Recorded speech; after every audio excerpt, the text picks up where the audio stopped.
conference room, in case you're wondering what dungeon room this looks like.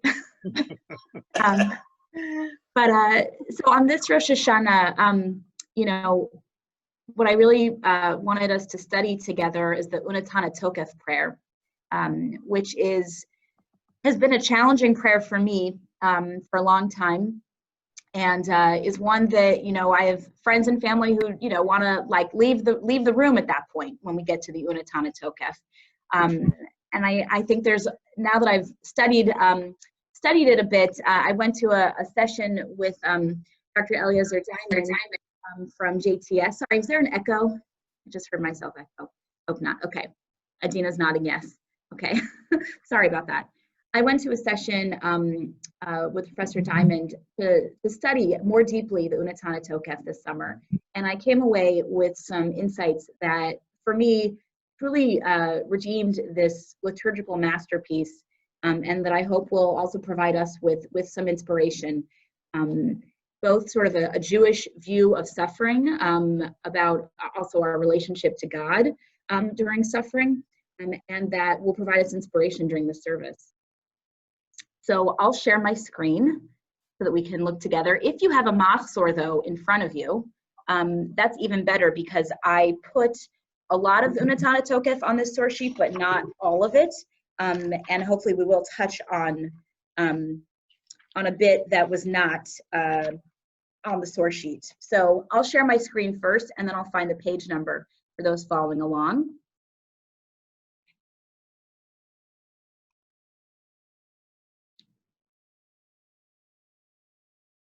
Okay.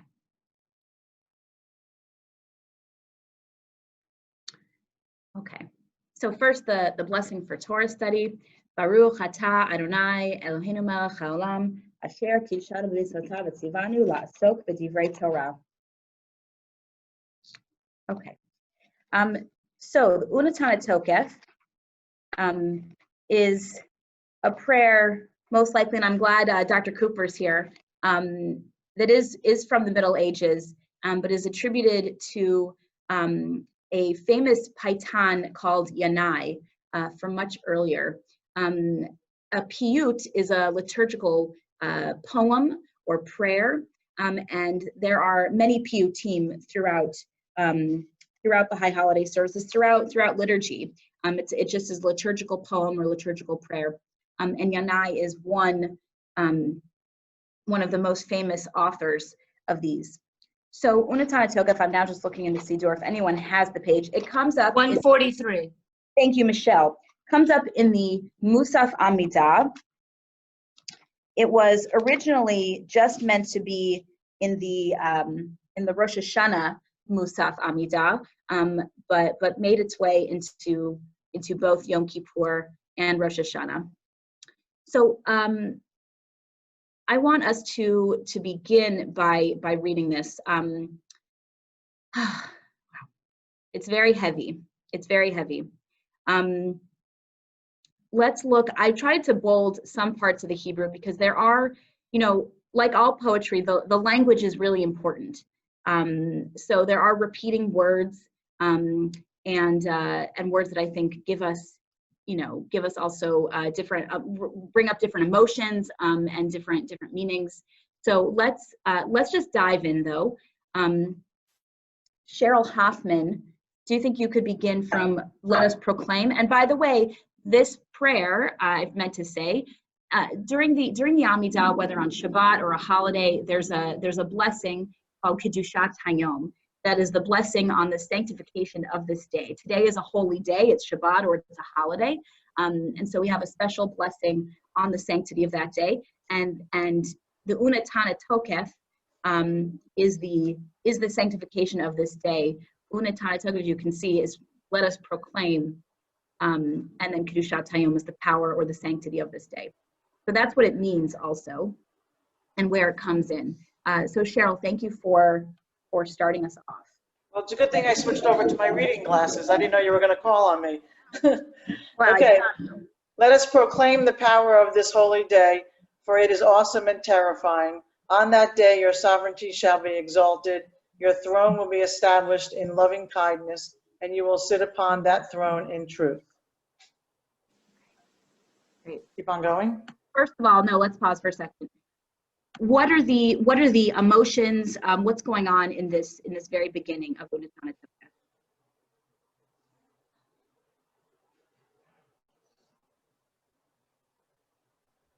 I hear awe, lots of awe. Yes.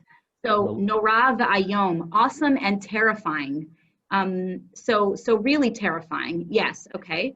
And what else? We have three themes in the Musaf Amidah, right? We have the Malchut element is the first section of the Amidah, where we're declaring God's sovereignty. That's the first section. The second section is Zichronot, memory, where we call on God to remember us, remember our good deeds.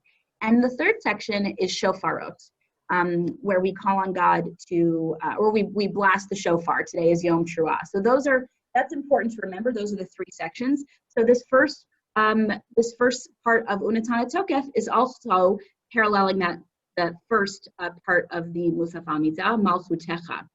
So on that day, your sovereignty shall be exalted. So this is coronation day for God. God is officially sitting on the throne. But what kind of throne is this?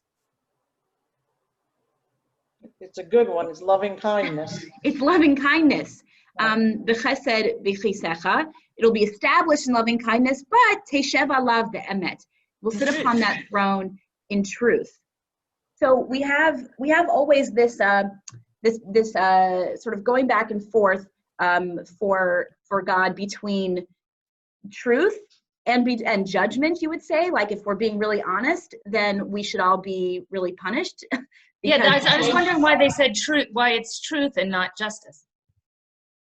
Yeah, so I think it's very similar. I think truth is judgment or justice, what is right, so to speak. That if we're being really honest and we're standing in front of God on this day and God is sitting on the throne of truth, we would really have a judgment there would be punishing. It would be, the world would not survive, essentially. If you look at this section of the Talmud in Avodah Zarah, Rav Yehuda says that Rav says that there are 12 hours in the day. By the way, we're talking about Jewish legal hours. It starts at sunrise. So if you count 12 hours from sunrise, that's like a full day, and then we get a new count at night. But 12 hours in daylight. So what does God do all day is the question. During the first 3 hours, so let's say from 6 to 9, the Holy One sits and engages in Torah study. So just like us, or we're just like God, God is studying Torah. During the second 3 hours, God sits and judges the entire world. So after God osek b'Torah, it says God yoshev vadan et kol haolam kulo. So God is judging the whole world. And once God sees that the world has rendered itself liable to destruction, as in, we're human and we're bound to mess up and disappoint, and not only that, but be liable. Chayev olam. We're bound for destruction, like Noah and the ark. And then what happens? God gets up, omed mikisei hadin v'yoshev al kisei rachamim. God moves from the throne or the chair of judgment and moves to the throne of mercy, and that's how the world is saved and sustained every single day. We're sustained by God's compassion and kindness, by rachamim, by chesed. That's what keeps us alive. Otherwise, if God stayed in that throne, we would be judged, and there would be no hope. Okay, so everyone's muting themselves. So does it take 6 hours? Is it 6 hours for God to give mercy, as opposed to the 3 hours of Torah study and the 3 hours of judging? It's interesting because they break the first two parts up into 3 hours, 3 hours. But they don't explain what's happening the other 6 hours. They don't continue that pattern. And does he need that Torah study in order to remind himself of something?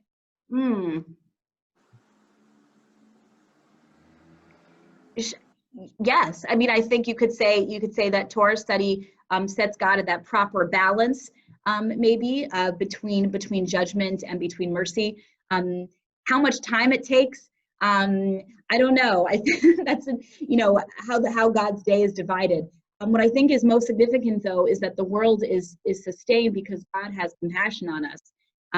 If we were judged in truth, as we are on Rosh Hashanah, of according to the Unatana Tokef, then the world would not be sustained. I meant to say, by the way, I made a note of this, Yanai, that Hebrew poet Paitan, who's attributed the authoring Unatana Tokef, was from roughly 700 CE. What am I going to wear today? So just wanted to give you that time. So this Unatana Tokef seems to run in contrast to what we experience every single day. We ask God to be compassionate on us throughout the Amidah, but here God is sitting in truth, emet, or judgment. Bill. Where did he live? You told us when, you didn't say where. Oh, I think in the land of Israel. Okay. Okay. Any comments before we go on? So we've got our first theme of Malchuyot, of God's kingship and reign. Mark, I heard you. Oh, sorry, it's Mike. Hey, Oh, sorry, Mike, please. Sorry.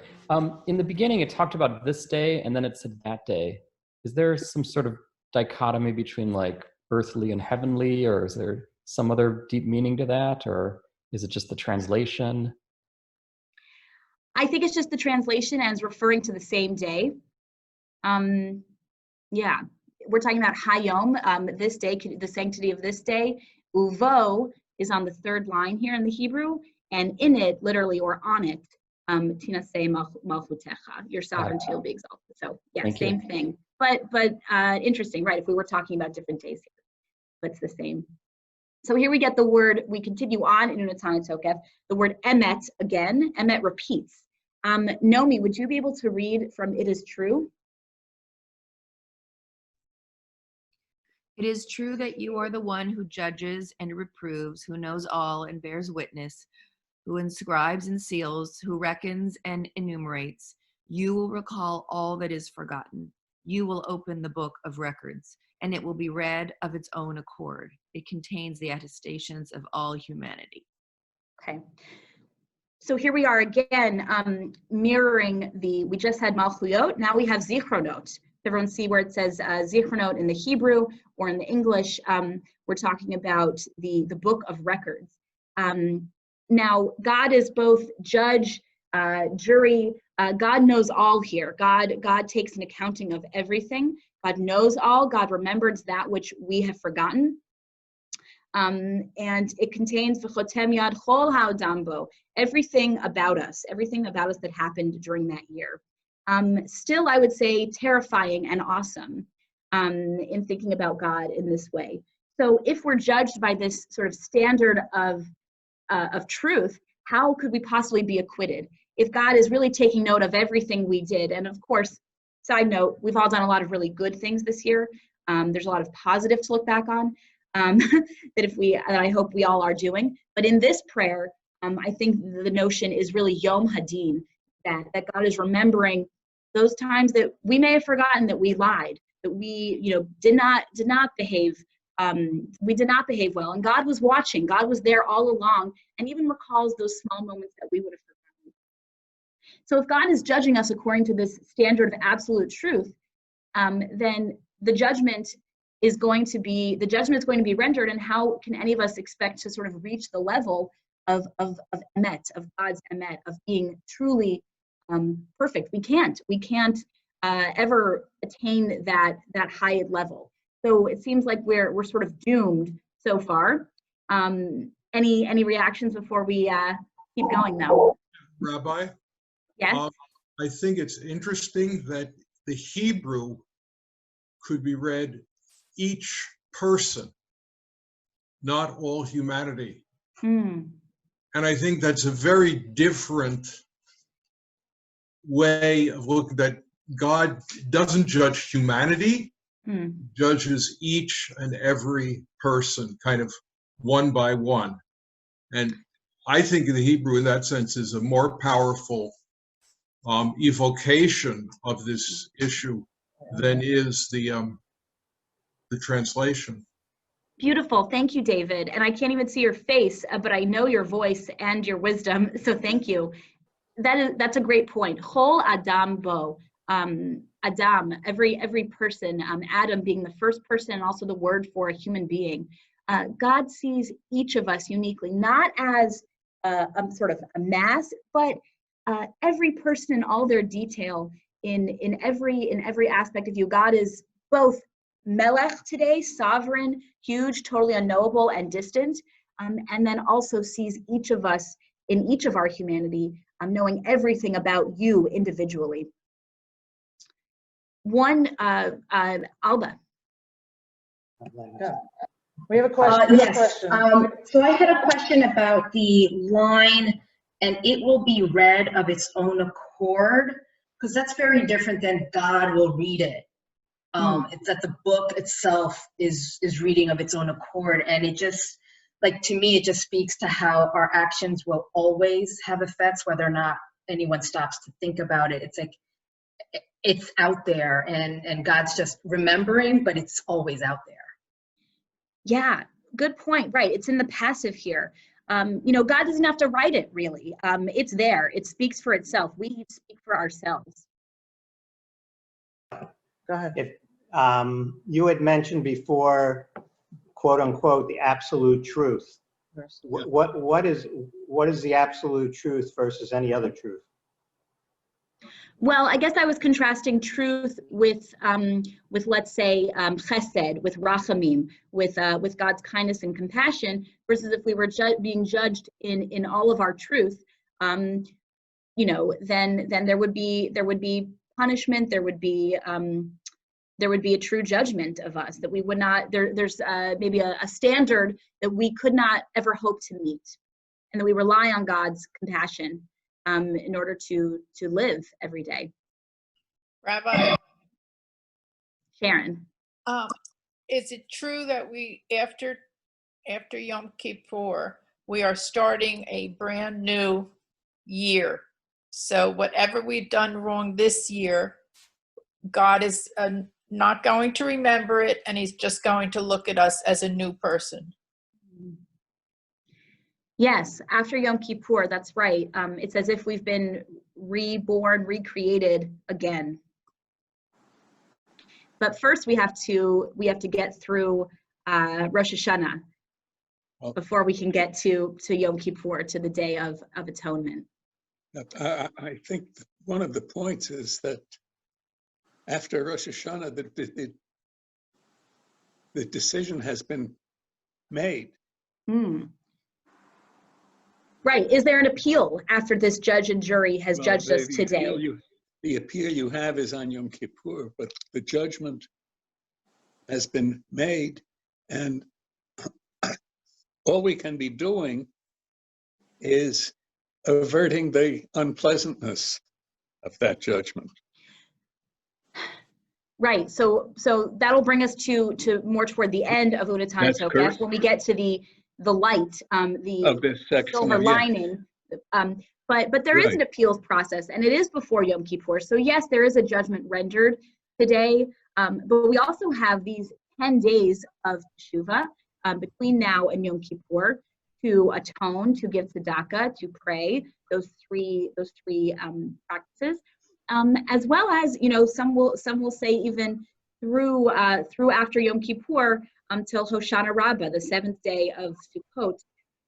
That there is an appeals process. We can still change our fate. So before we get to how we can change our fate, because we can, and that's what's also so amazing about this prayer. This came to mind was in Esther. If you all remember, the night that Achashverosh can't sleep, King Achashverosh can't sleep, and God is famously absent from the Megillah, right? We never hear about God. Well, some say that God is, lurking sort of in the, negative. God is in the background, helping guide our characters and making miracles happen, making things so as human beings, making them happen. But God is still there. And some say in this verse, specifically, the king is really referring to God. So the night that Achashverosh, the king, or God maybe can't sleep, what does he do? He orders his book of records, Sefer Zichronot, which is exactly the same words here in Unatan Tokef. The Sefer Zichronot is the book of chronicles, the annals, to be brought to the king to be read so that the king can look back on our deeds. So it's the same thing here from Esther. as he looks back. And in the Esther story, it turns out to be a positive thing, right? After Achashverosh reads the Sefer Zichronot, he remembers, oh, right, remember that guy Mordechai who, saved my life when he heard those guards plotting against me? So the king, or God's memory here, serves as a positive. It then eventually leads to the miracle of the Jewish people being saved. Versus, I would say, Unatana Tokef flips that on its head. When God remembers us in each of our humanity, remembers everything, there is a severe judgment that could be rendered. So it's sort of flipping that around. Let's keep going. We continue with a great shofar is sounded. Ushofar gadol yitaka v'kol dmama daka yishama umalachim yechafezun. So now we continue with the terror here. So the shofar is sounded, and a small silent voice shall be heard. The angels shall be alarmed, and dread and fear shall seize them. They'll shake as they proclaim, behold, hine yom hadin lifkod al tzavam marom badin. Behold the day of judgment on which the hosts of heaven shall be judged. So no one escapes judgment, not even angels. For they too shall not be judged blameless. No one does. And all the world's inhabitants shall walk before you, chol ba'e olam ya'avrun, pass before you as a herd of sheep, kivnei marom. So I want to point out first, I bolded this Hebrew word, ya'avrun. It's a really interesting Hebrew word with a root that is used in a lot of places, ayin vet resh. What root does that, or what word does that mean in your association, ayin vet resh? Got a lot of meanings, if you've heard of it before. Well, that it passed. Passed, right, so to cross. Transport. Could be crossing into the Jordan, into the land. Right, so Abraham, our ancestors, and all of us are called Ivrim, is from that word, Israelites, but literally those who cross over, crossing the river. So we are wanderers, crossers. And Aveira also is a transgression. Sin, yeah. Aveira is from the same root as when you cross over the line, go over the law. So I would say that is sort of also looming. Ya'avrun, and that root will appear numerous times, as we see here throughout Unatana Tokef. Ma'avir, that God causes the sheep to pass over with God's staff. Ta'avir, God is reviewing them as you pass. That's all of us. So we are both passing over in front of God. God is causing us to cross, and our averot, our transgressions, are in the backdrop. So when we say that we pass before God as a herd of sheep, what do you think that means? What is that experience today? Which ones will survive? Sheep are being, some of these sheep are destined to be food. Yeah. So Mark, you think about sort of an ultimate reality that at random a sheep will face. Who knows which one will be slaughtered? It could be sort of arbitrary to an extent. Well, the point is it's not random. It's because the shepherd is going to choose. So that's interesting. Is the shepherd? So we're familiar, many of us, with Psalm 23, in which God is my shepherd. Adonai Ro'i. God is my shepherd; I shall not want. In that psalm, that's a very comforting version of a shepherd. God is caring for us. We often read that psalm, at funerals. The idea of being an end of life. God is our comfort. God does not abandon us. But one of the works of the shepherd is to decide how he's going to thin the herd. So this shepherd, I agree, is very different. Someone started speaking. Yes, Naomi. I actually disagree with my former neighbor here. I see flock and this being much more of a randomness to this.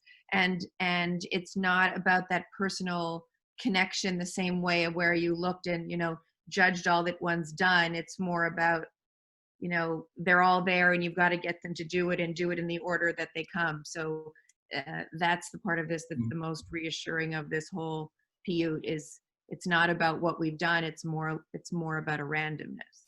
I have to disagree. I know. Because it says kivakaratro edro, as the shepherd Is it? examines his flock, But setting examining them a one flock, by one under his rod. But I think some people are going to die, and not because they did something bad this year. And most people who will die in the year to come are not going to die because of a bad judgment by God. It's just their time. So there's a sense of like, I think what Mark is saying about it, the thinning of the herd is not, sometimes the shepherd, like he just has, there are a certain number of sheep that have to go. Yeah, So it's not a good bad judgment. Yeah, but each one is based on a decision. So this is a good debate. Let's read it. So as a shepherd herds his flock, directing his sheep to pass under his staff, ma'avir, there it is again, so no taco. So too, you review, count, and take note of the souls of all the living. So, and as it says here, decree the number of each person's days, inscribe their final judgment. Is that random, or is there an intentionality? If we look in the Mishnah of Rosh Hashanah to give a different sort of perspective on what it means, kivnei maron, it says, B'Rosh Hashanah, kol ba'ei ha'olam ovrim lefanav kivnei maron. Now this is what Unatana Tokef is quoting from this Mishnah. On Rosh Hashanah, all the people of the world pass before God, but here it's translated as like a division of soldiers, kivnei maron, not as sheep, as it says in Psalm 33. God who fashions the hearts of them all, who discerns all their doings. What's the difference between passing before God like soldiers, like it says here in the Mishnah, and the translation of the poetic interpretation Unatana Tokef of a sheep and God as a shepherd? Soldier versus a sheep. It seems to me a completely opposite reading. The shepherd is deciding which sheep should die, which should live, because it's a better looking sheep. Here, the soldier is completely random, particularly in those days.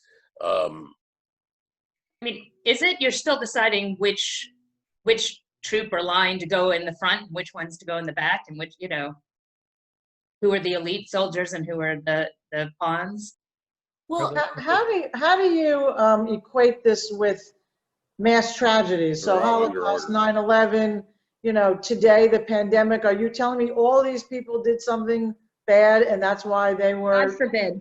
Right. So how do you equate this? Because it seems like it's a little wrong. It absolutely does. Right. It feels like there's a personal judgment, that it's a punishment to die. No, and we're going to get there. I would never say that, and I don't think that's ultimately. I think we would stop reading this prayer at this point if that's what we thought it was telling us. I want to just say the difference between a soldier perhaps and a sheep is that a soldier can actually be judged. A soldier, has to march at attention, has orders to follow. What does a sheep know? A sheep follows along, kind of, just following the herd, unaware. And I think it's supposed to be sort of a metaphor for us in a way that we, live our lives. We don't know what's coming.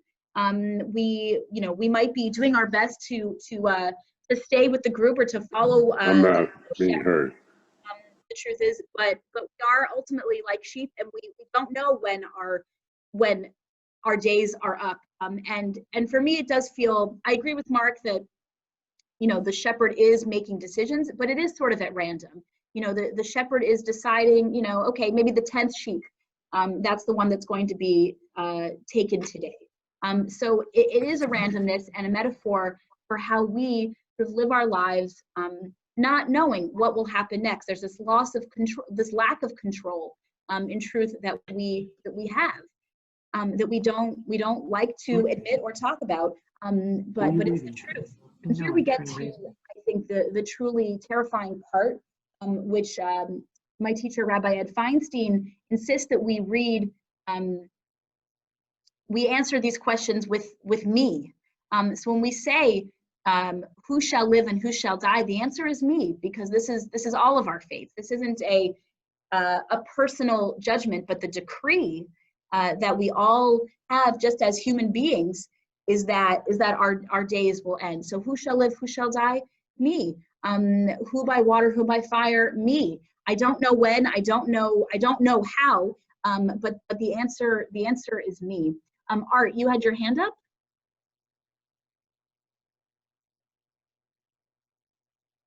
Or not? Okay. If I may, I mean, this is, if one looks at the psalm that we recite in the house of mourning, death is not avoidable. It says explicitly, all of us go down like sheep. Yeah, it's Right, passive. And this can be seen as a direct reference to that. Yes, and I think that there could be an implicit criticism of God here. Like, really, this is what life is all about, that we are like sheep, and we don't know what's coming, and this is the world that you've set up, maybe by the Son. I don't think it's criticism. I think it's acceptance. Art did want to speak. He's unmuted now. Oh, Art, please. I don't know. Can you hear me? Yes. Yes. Okay. I just get a kind of passivity, whether it's sheep or a division of soldier. The concept is it is of a group. It minimizes the importance of the individual, and it's a kind of a I don't know. Doesn't it relate to the modern,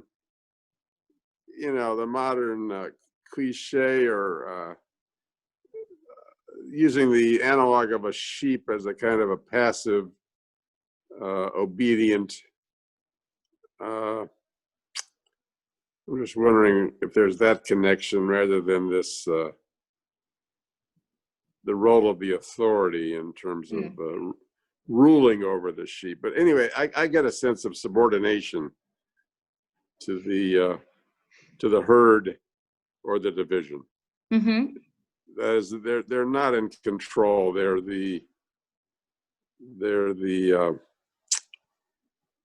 weaker. They're some sense frail, relative Yes. to the commander or to the herd. judge. And the judge. I think this whole prayer is about truth, and the prayer is not mincing words. It's telling us the absolute truth. And we say, what is it? Hu Dayan Emet? It's God is the judge whose judgments are true. There's no way around it.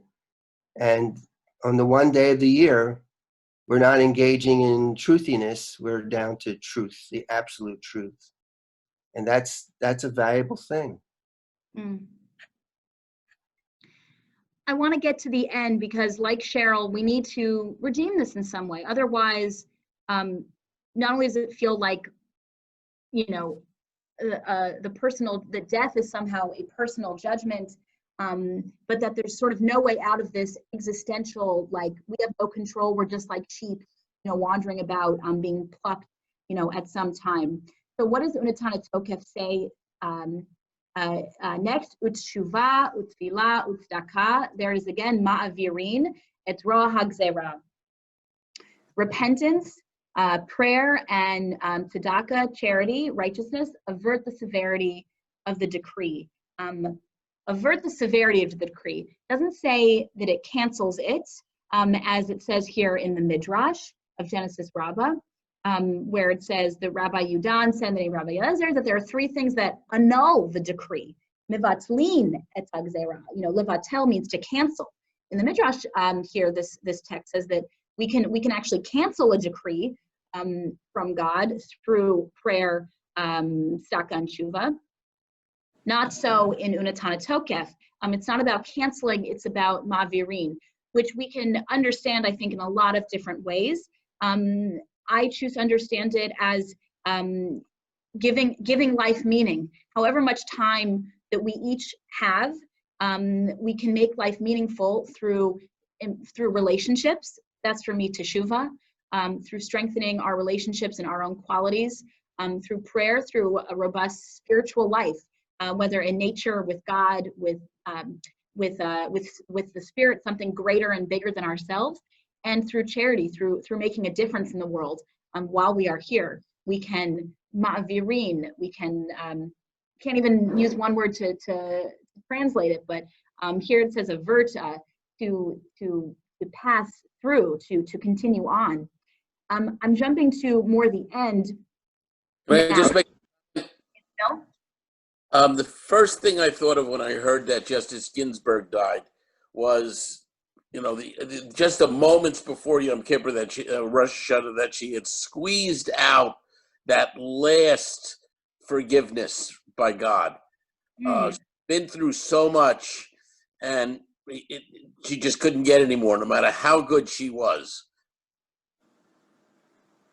Yeah, there's a lot I think we could say, that she was so good she didn't go through the judgment day. So just as God is ma'avir, God causes us to pass under the staff. What's empowering here, that I hope is inspiring and uplifting, we are also ma'avir. We can also transcend the decree or avert the decree through how we live our lives. So you see how that word ma'avir repeated, that we go under God's staff, ma'avirin, but we also are ma'avir, not only God. And so we also, we may be written and sealed in a certain book, but we have some agency here. And jumping a little bit. Don't we only have the opportunity to postpone at this point? As you said just before, we all will come to the same end at some point. And this is perhaps the when. And one of it, we never get to choose the when, at that point, but we may get a chance to choose how, at some point. And maybe these, the teshuvah and the like, give you the opportunity to get if you would, the blessing of more time for you to do the things to arrange that the way you might want to end things for yourself and for others around you. How we live, right? We may not control how we die, but we have some say in how. Now, I didn't put this on the source sheet, but I have to share a moment of it. The shattering and the beautiful poetry on page 144. That each person's origin is dust, each person will return to the earth, as you just said, Harvey. Human beings are like a broken glass, a broken shard, withering grass, shriveled flower, a passing shadow, a fading cloud, a fleeting breeze, a scattered dust, and least of all, a vanishing dream, the prayer says. So we sort of move from more tangible, more material to a passing dream, to practically nothingness. So now we're going to stand in stark contrast, though, to God. God is the what does it say here? V'atahu melech el-chai v'kayam is one of the last lines here. That you, God, are living and sustaining. We are the exact opposite. We're a passing dream. But you, God, are sovereign forever and ever. Still not elevating, and we're ending now. I need to end with Shimcha Nechala L'cha V'Atana El Shimcha Ushmenu Karata Bishmecha. So not only are we ma'avir, we have some say over how we live, but your name is fitting for you. You are fitting for your name, and you called us by your name. What does that mean? God has linked God's name to us. God gives us the power to sanctify God, the sort of gap that was between us, that God is existing forever. We are a fleeting dream. We're a shattered, shard of nothingness. We, while we live, have the ability to be connected to God. When we say the Kedusha, when we say any words of prayer, we sanctify God's name in our prayer, how we live our lives, through our tzedakah, through our Torah study. We're actually not distant from God. God has bridged that gap, according to Unatana Tokef. And we call out God's name. God needs us to sanctify God. Otherwise, what is God? God is nothing. God is a vanishing dream. God is a shard of broken glass. God needs us to sanctify God's name in the world through how we live, through how we pray. And so we're out of time. This went way too quickly. I wish we could have all gotten to speak some more. So thank you all for being here. Thank you so much for leading this learning session this morning and for all of you being here. I'd like to remind everybody that the Torah service is coming up next. If you go back to the Bethel website, you'll be able to link right onto it and it'll take you there. Lashana Tova, everybody. Shana Tova, Yasher Koach. Shana Tova. Thank you. Listen to Shana that. Tova, Yasher Koach, Rabbi. Beautiful. Thank you. Shana Tova. Thank you for the interesting and caring discussion. Everybody. Be well. Thank Shana you. Tova. Make prayer more meaningful. Shana Tova. Thanks, Rabbi. There was something I didn't get to say, which I wanted to quote Professor Eliezer Diamond, that life is like a symphony and it's incomplete without our performance. We may only play a few notes, but being part of that symphony lifts us up and we transcend mortality. We are God's instruments, so we count and we matter. I wanted to say that for anyone who's still here. I'm here. I love that. I'm here. Absolutely. We're part of the symphony. Thank you. Shana Tova. Shana Tova. Closing statement. Toda, Riod.